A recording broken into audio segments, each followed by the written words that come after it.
Well, hello there. My name is Rusty Pie Lover, ginger streamer, professional high-pitched screamer, and 5 tips giver extraordinaire.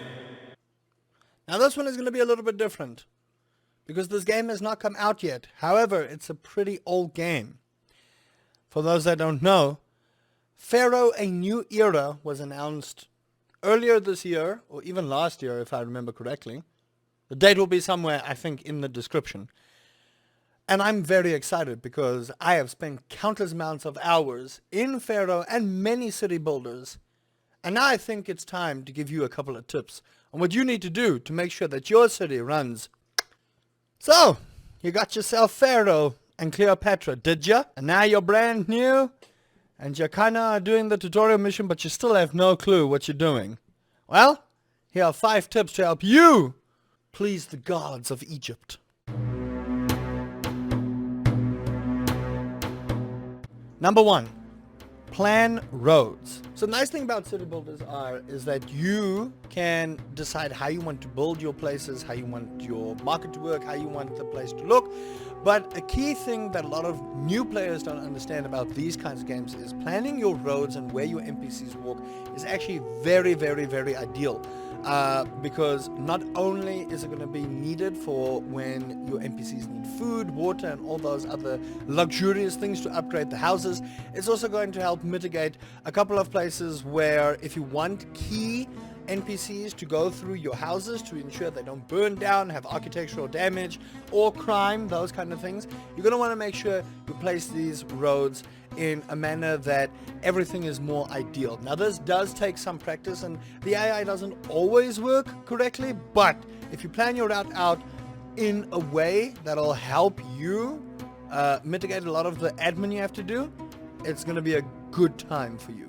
Number 2, build market areas. Now what I mean by this is a lot of your houses are affected by desirability, right? So anytime you build like a bazaar or a granary or a hunting lodge close to houses, this leaves the area a little bit less desirable because we like to be fancy and no one wants to live next to a hunting lodge that has got stinking ostrich meat chilling out in the back right there by the sun. So you're going to want to make sure that you build sort of like a market area. Now the bazaar is supposed to be close to your granary so they can go and pick up the food, and this is again where tip number 1 comes in, where you plan your roads towards the houses. You're obviously not going to do it perfect the first time, but if you can build yourself a little marketplace area where all of your centralized things are, you're going to have a much easier time.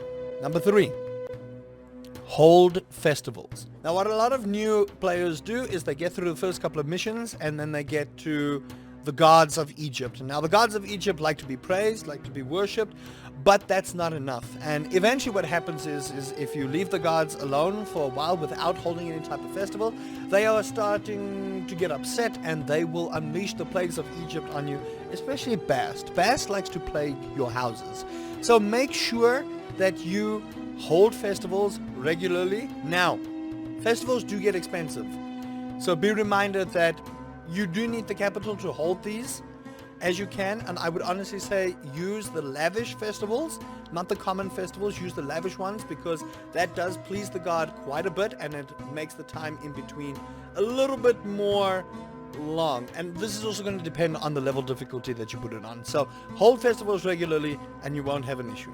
Number 4, open trade routes. Now later on in the game you are going to have the option of opening up trade routes, and this will allow you to trade with cities. Now the nice thing about doing trade routes is eventually when you do get to the point that you can open up trade routes, you have the option to export. Now exporting can make you quite a bit of money. It does. Now a lot of these missions in Pharaoh require you to import quite a few things when you're building sphinxes or pyramids or tombs or those kind of things, so it can get a bit pricey, but this is where your export comes in. This is where you can export gold. I don't think you can export gold though, but copper and a whole bunch of stuff, these kind of things do come into play. So opening trade routes is very key for you to make quite a bit of money. Number 5, don't overpopulate. Now as a Pharaoh player, and I'm pretty sure that everyone else who has done this at least once in their life has taken a strip and just planted a whole bunch of houses. Now the problem with this kind of thing is, again, it comes into the road issue, comes into desirability, comes into whether there's water or fresh food around.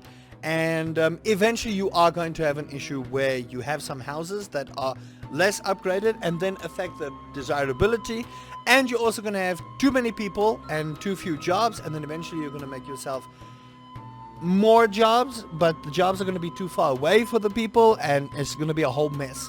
So again, 5 and 1 kind of tie in together. Try not to place long strips of houses, because that's just not going to work. Sometimes you are going to have poorer areas in your city. There's almost no way to please everybody. If you do, you're basically one of the Egyptian gods, and you deserve to be praised. But you are going to have little poorer areas depending on the map size, depending on the requirements of what you're going to need. So try not to overpopulate. I know the temptation is there. Trust me. I know. So let's go over those tips again. Number 1, plan roads. Number 2, build market areas. Number 3, hold festivals. Number 4, open trade routes. And number 5, don't overpopulate. I hope you enjoyed this video. I'm just preparing you for the eventual release of Pharaoh New Era. If you are a City Builder fan like I am, please give this video a like. Drop a comment on any other 5 tips you'd like to know about any other game. I'm very excited for Pharaoh New Era. If you haven't checked it out, the Steam store page is right in the description. Go check it out, wishlist it, get it ready. There's no confirmed release date yet, but I'm pretty excited. It's going to be fantastic. Pharaoh came out in 1997, so we're going to have a 2022/2023 release with a brand new game, and I think this will spark the era of the City Builder again. Until next time.